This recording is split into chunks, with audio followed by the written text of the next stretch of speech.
할렐루야. 네, 일주일 동안 승리하셨죠? 네, 그 승리가 우리에게 주신 하나님의 가장 큰 기쁨의 선물인 줄 믿으시기 바랍니다. 우리나라가 지금 경제적인 매우 어려운 환경 가운데 처해 있다고 합니다. 때로는 이런 말도 오가기도 해요. IMF 때보다 더 힘들고 어렵다. 그러나 정말 그 IMF 때보다 힘들고 어려울까요? 우리나라가 1997년 11월 22일 국제통화기금인 IMF 이 기관을 통해서 구제를 받기 시작을 합니다. 그러나 이 구제의 기간이 그렇게 길진 않았어요. 2001년 8월 23일 195억 달러를 빌렸는데 그 모든 195억 달러를 어떻게 해요? 단 한 번에 일시불로 상환을 했습니다. 우리는 그렇게 IMF 시대를 잘 이겨냈습니다.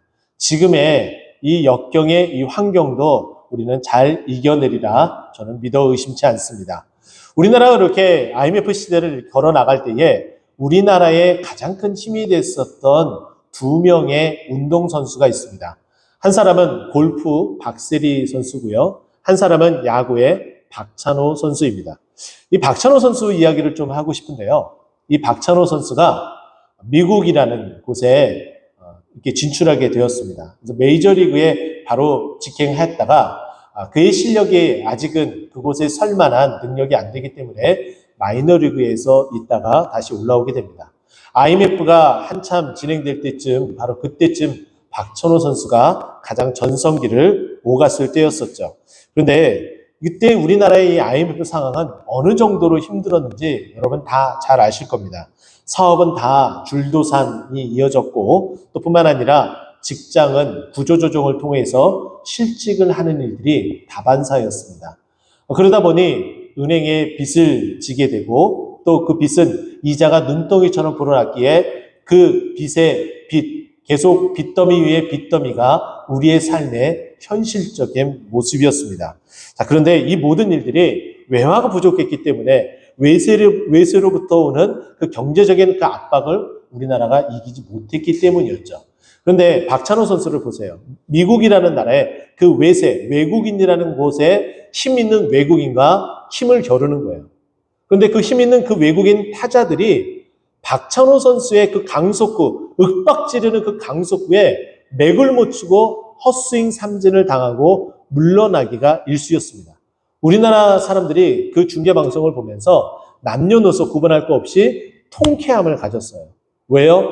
우리가 이렇게 경제적인 달러가 없어서 힘들고 어려웠는데 저 힘 있다고 말하는 저 외국, 저 선수들을 단번에 그 힘으로 못 지르는구나. 우리 힘이 이 정도구나. 이런 저력이 있구나. 대리만족을 느꼈기 때문이에요.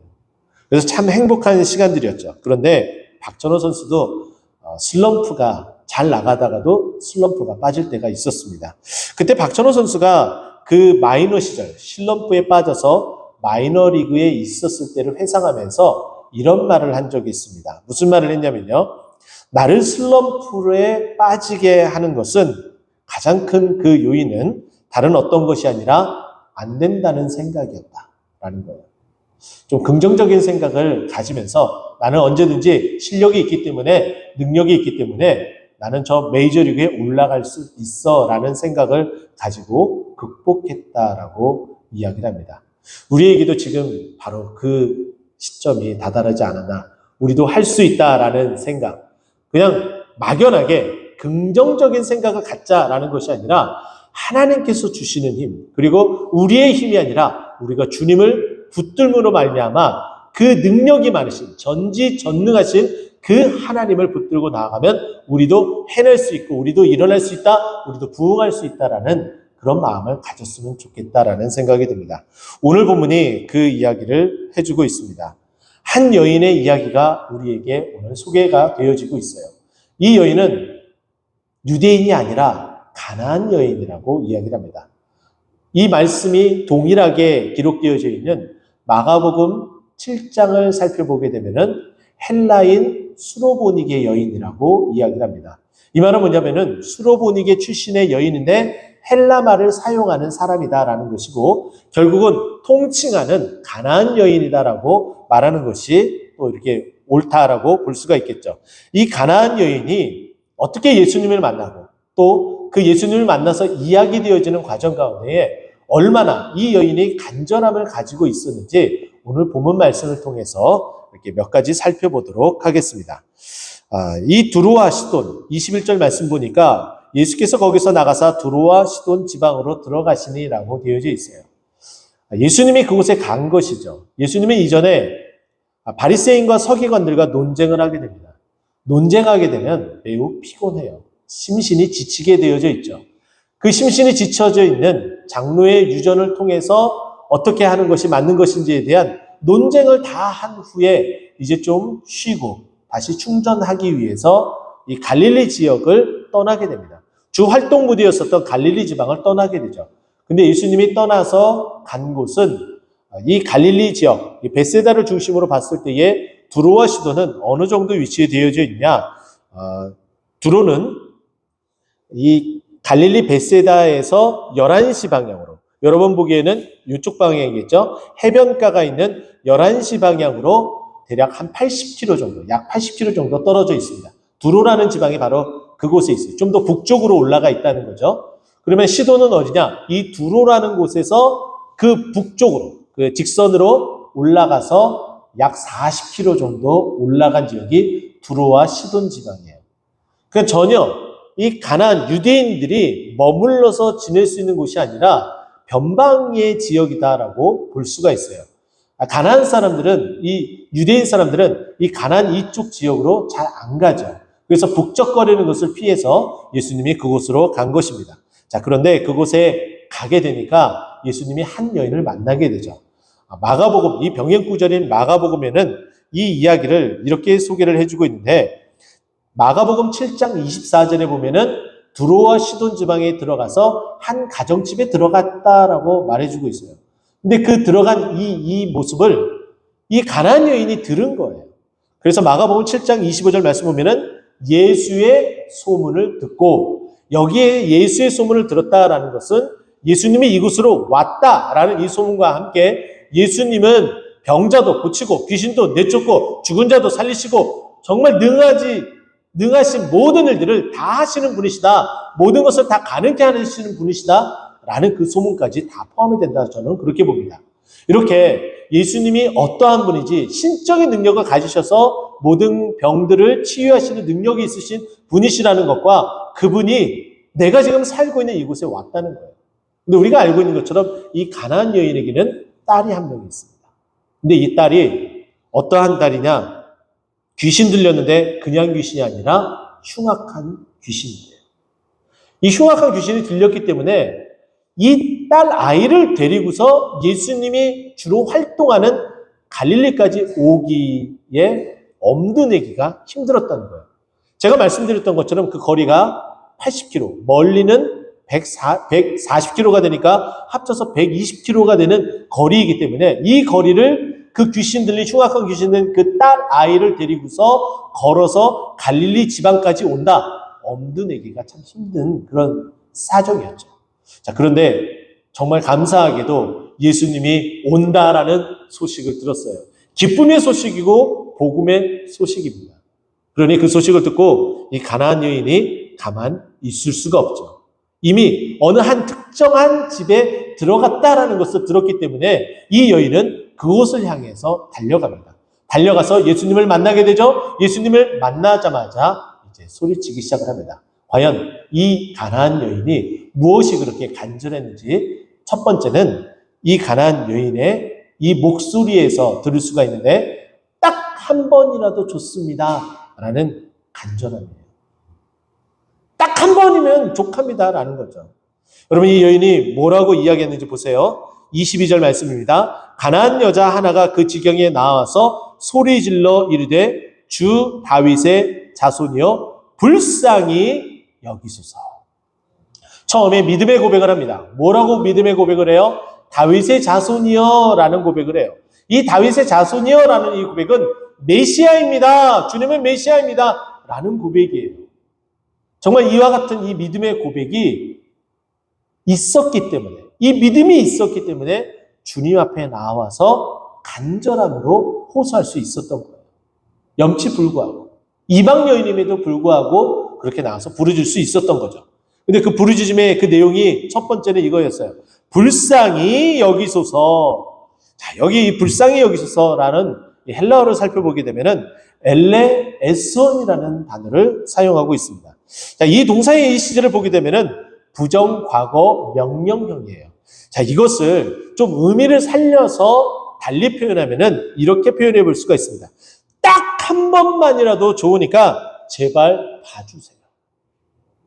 저를 불쌍히 여겨주소서라는 것이 단회적이라도 좋습니다. 이 시제를 정말 살려서 표현하면은 딱 한 번만이라도 더 이상 필요하지 않습니다. 그냥 한 번 와주시면 될 것 같습니다. 딱 한 번이라도 좋으니 와서 내 딸을 불쌍히 여기고 고쳐주세요 라고 고백하고 있는 거예요. 우리에게도 이런 마음이 있어야 되지 않을까요? 정말 모든 일들이 다 안 되는 것 같습니다. 힘들고 어려워요. 무엇이든지 하면은 다 망할 것만 같습니다. 근데 딱 한 번만, 주님 저에게 딱 한 번만 기회를 주세요. 마치 눈이 멀었던 사사 삼손이 마지막 그 기둥을 붙잡고 딱 한 번만 기회를 달라고 부르짖었던 그 모습이 연상케 됩니다. 바로 그런 간절함이 있어야 되겠죠. 또 뿐만 아니라 25절 말씀을 보세요. 25절 여자가 와서 예수께 절하며 이르되 주여 저를 도우소서라고 이야기해요. 여기에 도우소서라고 해당되는 헬라어를 살펴보게 되면은 보에데오라는 단어를 사용하고 있어요. 이 단어의 뜻을 살펴보면은 저를 도와주는데 지금 지체할 시간이 없습니다. 그 의미를 살려서 제가 말씀드리면은 저를 도와주는데 지금 한시가 바빠요. 지금 지체할 시간이 없어요. 빨리 와서 황급히 나를 도와주세요라는 의미가 바로 저를 도와주세요라는 이 보에데오라는 뜻을 가지고 있는 동사가 그런 의미를 가지고 있어요. 얼마나 간절하면 이렇게 이야기를 했겠습니까? 그런데 이 여인에게 한 가지 특징이 있어요. 그것은 아까 전에도 말씀드렸던 것처럼 다윗의 자손이여라고 믿음 고백을 먼저 했다는 거예요. 또 뿐만 아니라 25절 말씀 보면은 이 여인이 두 번째 간절하게 외칠 때에도 주여 나를 도우소서 할 때에도 먼저 그의 행위가 나타나는데 예수께 절하며 라고 되어 있어요. 이 예수께 절하다. 무슨 의미일까요? 무슨 뜻일까요? 엎드렸다는 얘기고 이 말을 달리 표현하면 예배했다라는 거예요. 여러분 예배 우리가 앉아서 어떤 순서에 맞춰서 찬송하고 또 신앙 고백하고 또 찬송하고 말씀 듣고 이것이 우리가 예배로 정형화돼서 그렇게 인지를 하고 있습니다. 근데 단어의 뜻을 우리가 풀어서 좀 살펴보면은 예배는 예를 갖춰서 절배자를 써서 절을 하다라는 거예요. 이 자리에 여러분들이 예를 갖춰서 앉으셔야 되고요. 또 뿐만 아니라 하나님 앞에 절을 하는 행위, 공경하는 행위, 존경하는 행위, 섬기는 행위, 이 모습이 예배의 모습인 거예요. 우리가 비록 앉아있지만은 주님을 공경하고 존경하는 그 마음으로 하나님의 말씀을 듣습니다. 하나님의 말씀하면 언제든지 그 말씀이 내 말씀입니다. 라고 고백하는 믿음의 고백이 깔려져 있어야 된다는 거죠. 근데 이 여인은 바로 그와 같이 했다는 거예요.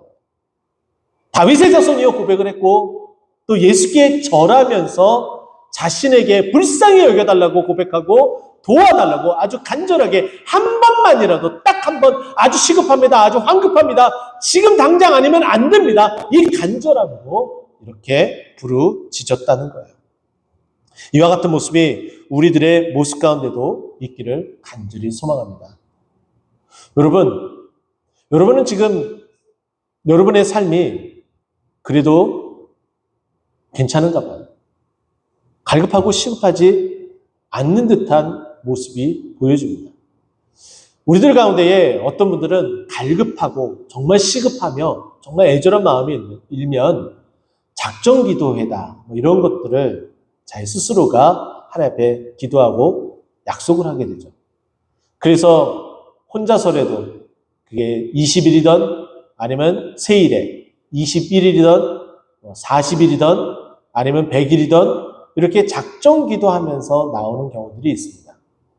작정 기도를 하기 때문에 간절하다. 그렇게만 볼 수는 없지만은 많은 경우 간절함이 있기 때문에 그렇게 작정 기도를 합니다. 자, 그런데 작정 기도를 하지 않기 때문에 간절하지 않다. 또 그렇게는 또 말할 수는 없겠죠. 그러나 정말 우리가 간절함이 이 마음속에 사무치게 되면은 어떠한 현상이 벌어지냐면은 작정 기도를 하지 않더라도 밤이건 낮이건 어느 시간에 상관없이 언제든지 주님 앞에 나와 울부짖는 기도 소리가 이곳에 쩌렁쩌렁 넘치게 되어져 있어요. 아직 살만하다는 거예요. 저는 반대로 이와 같은 모습을 여러분에게 질책하고자 하는 얘기가 아닙니다. 살만하다고 제가 표현을 했잖아요. 그러면 하나님 앞에 감사하시기 바랍니다. 할렐루야. 살만하다면 하나님 앞에 이 자리에 나와서 하나님 나에게 살만한 환경을 주셔서 감사합니다. 계속해서 나의 삶이 이렇게 살만한 모습으로 이끌어 주시옵소서. 이렇게 고백하면서 주님 앞에 나오면 돼요.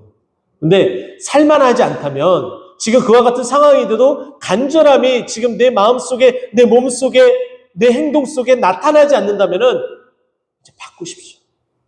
여러분 살아야 되잖아요. 지금 급하면 살기 위해서 부르짖으며 나와야 되잖아요. 지금 이 여인은 지금 매우 다급한 가운데 있습니다. 왜요? 딸이 흉악한 귀신에 걸려서 다른 사람을 해코지하고 자기 몸도 해하면서 언제 어떻게 죽을지 모르는 그런 상황 가운데 놓여져 있는 거예요. 그러니까 얼마나 급해요. 얼마나 다급해요. 그러니까 주님 앞에 나오는 거예요. 나와서 다른 거 필요 없습니다.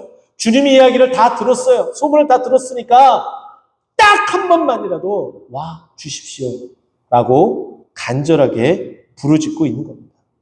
그런데 놀라운 것은 이 여인이 소리를 질렀다라고 이야기해요. 소리를 질렀다.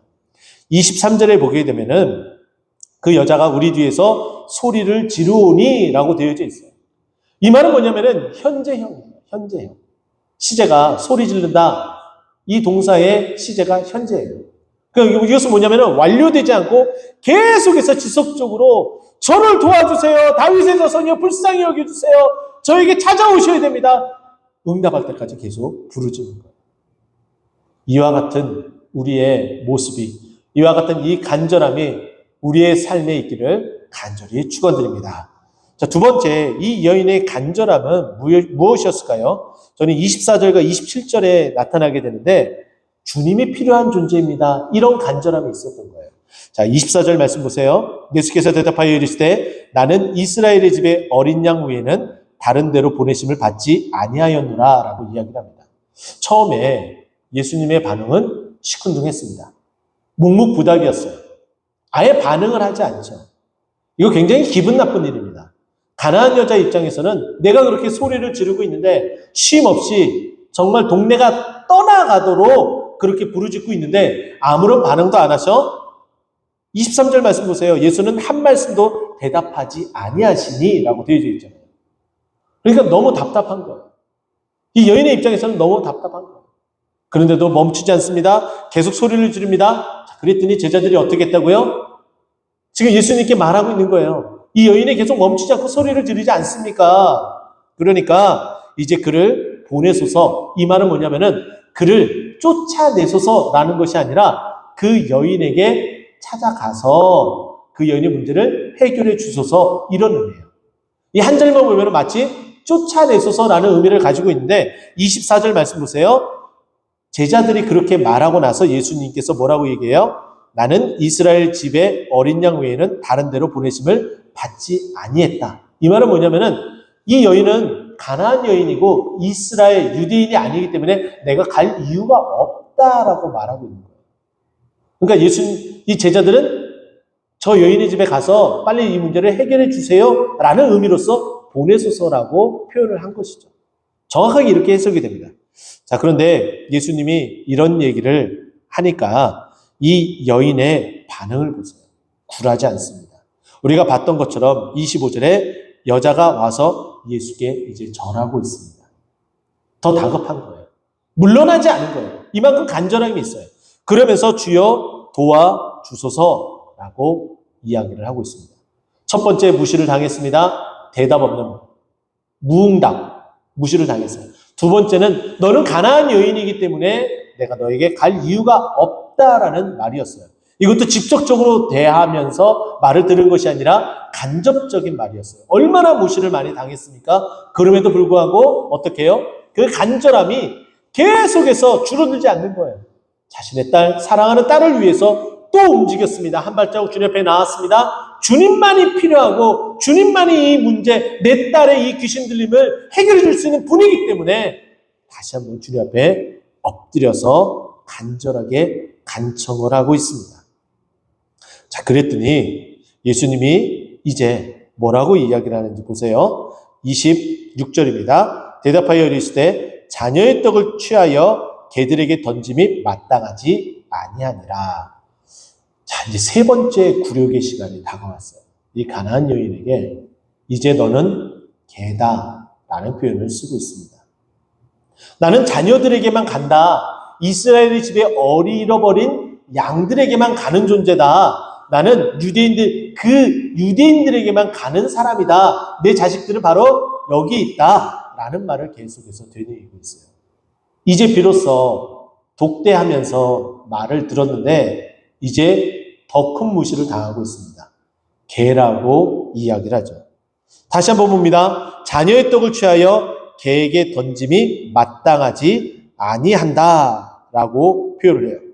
정말 이렇게 냉혹할 수 있습니까? 이렇게 간절하게 부르짖는데 단칼에 이렇게 거절할 수가 있을까요? 정말 너무해도 너무하다라고 표현해 볼 수가 있습니다. 자, 그런데 이 취급을 받으면서도 이 여인은 여기서 멈추지 않습니다. 다른 해결할 방법이 없기 때문에. 여러분이 간절함이 조금 부족하다라는 것은 다른 믿는 구석이 있기 때문일지도 몰라요. 내가 지금 저축해 두고 있는 저축되어진 금액, 아니면 내가 받을 수 있는 연금, 아니면 내가 아직까지 자신할 수 있는 건강함, 똑똑하고 무엇이든지 다 할 수 있는 내 자녀들, 그 수많은 것들이 우리의 간절함을 가로막고 있지 않나? 저는 그렇게 생각이 되어집니다. 근데 그것은 믿음의 대상이 아니에요. 언제든지 사라질 수가 있고 믿음의 대상이 아닐 뿐만 아니라 우리가 따라가야 될 대상도 아니라는 거예요. 우리 주님만 따라가야 되겠죠. 우리 주님만 믿고 나아가야 되겠죠. 이렇게 개같이 취급을 당하는 것은 정말 참지 못할 일이에요.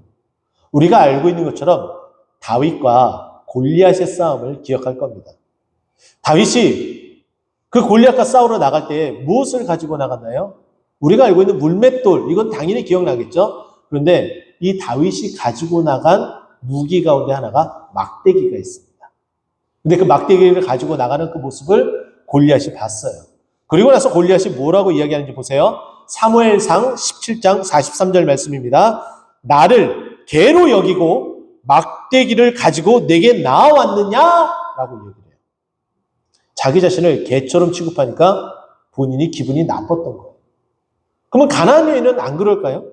당연하겠죠. 너무나 당연하겠죠. 자신을 그렇게 취급하니까 정말 너무나 어이없는 그런 상황 가운데 놓여지고 있는 거예요. 근데 이 여인은 그 간절함을 가지고 있으니까 하나님께서 지혜를 주세요. 그 말을 딱 듣자마자 그 예수님의 마음을 돌릴 수 있도록 하나님께서 지혜를 주시는 거예요. 이 여인이 하는 말 27절 말씀 보세요. 여자가 이르되 주여 올소이다마는 개들도 제 주인의 상에서 떨어지는 부스러기를 먹나이다. 할렐루야. 예수님이 표현한 이 개는 그냥 떠돌아다니는 들개를 말하고 있지 않았어요. 집에서 길리우는 개를 말했습니다. 그러니까 자녀의 그 떡을 취해서 그 개에게 줄 수는 없다. 남는 것을 줄 뿐이지. 이런 뉘앙스의 의미를 캐치를 한 거예요. 이 여인이 그만큼 지혜가 있었던 거죠. 그 간절한 가운데에 기도하며 주님 앞에 나아오니까 지혜를 주시는 거예요. 이 여인이 뭐라고 얘기하는지 보세요. 그 개, 내가 바로 그 개입니다. 인정합니다. 저는 이방 여인이에요. 유대인과 서로 얼굴을 바라보면서, 특히 여자이기 때문에 남자인 당신 주님과 얼굴을 맞대고 이야기할 수 없는 존재인데 얼마나 다급하면 제가 이 자리에서 주님 앞에 나와서 이렇게 이야기를 하겠습니까? 맞아요. 저는 개예요. 자, 그런데 개인 저에게도 먹을 수 있는 그 기회가 있잖아요. 어떻게 해요? 주인의 상에서 먹다가 떨어지는 부스러기도 있다면 저는 그걸로도 족합니다. 이 말은 뭐냐면은 저는 주님이면 족합니다. 짧은 시간일지라도 단회적으로 딱 한 번만 와서 기도해준다 할지라도 그거면 족합니다. 그게 부스러기예요, 부스러기.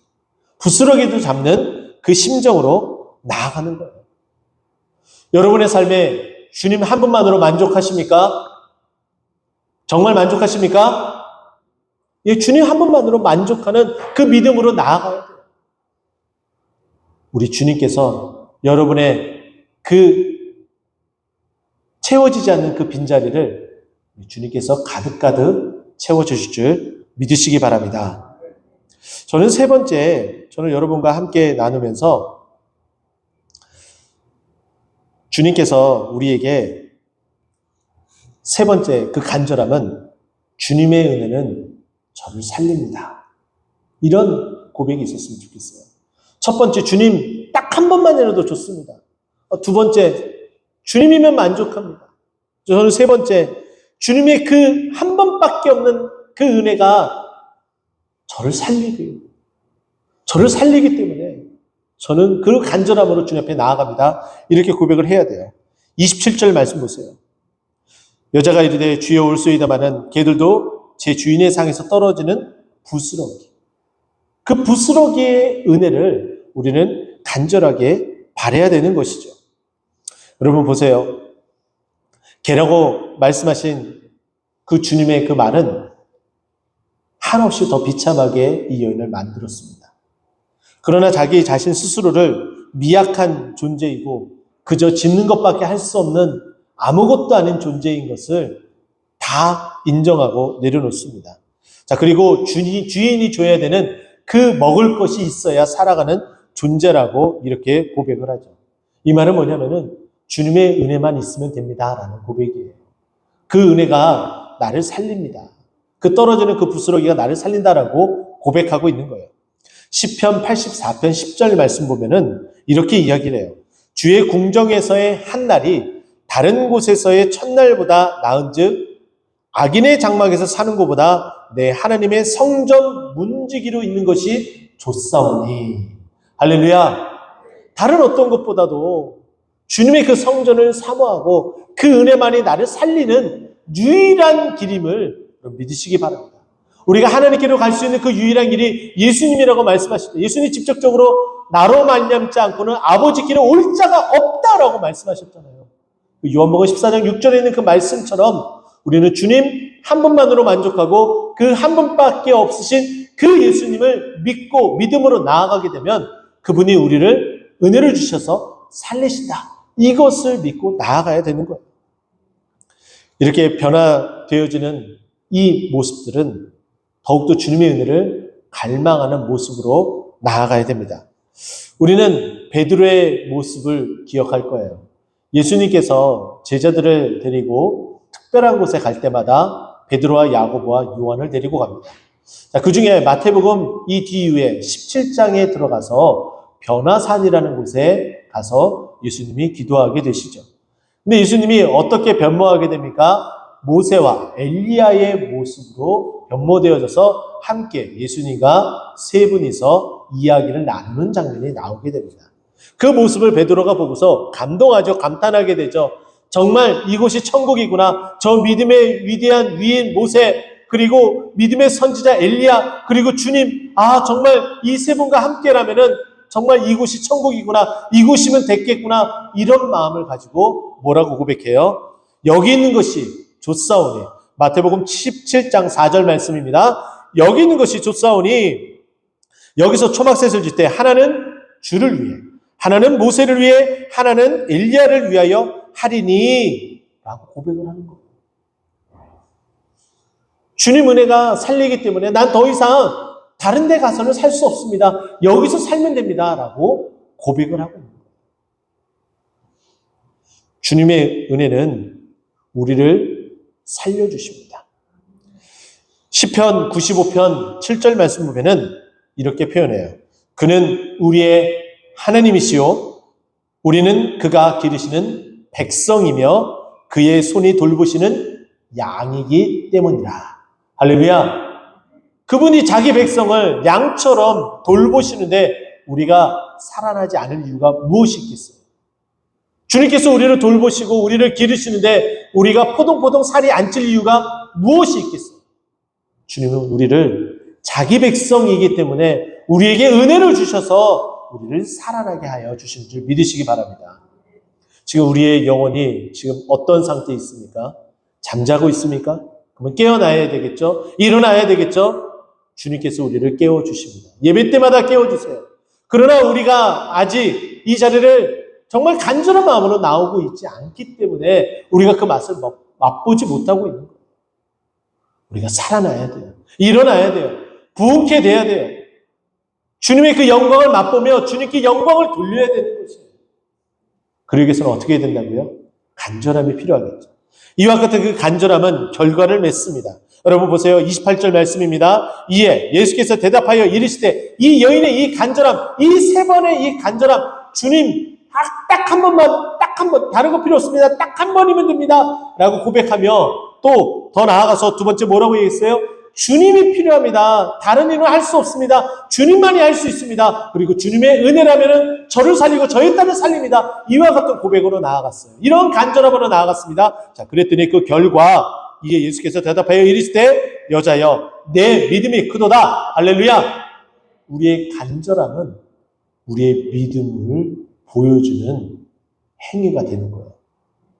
더 나아가서 이럽니다. 내 소원대로 되리라. 여러분 소원이 있어요. 그 소원이 다 이루어져요. 근데 이 가나안 여인의 소원은 무엇이었어요?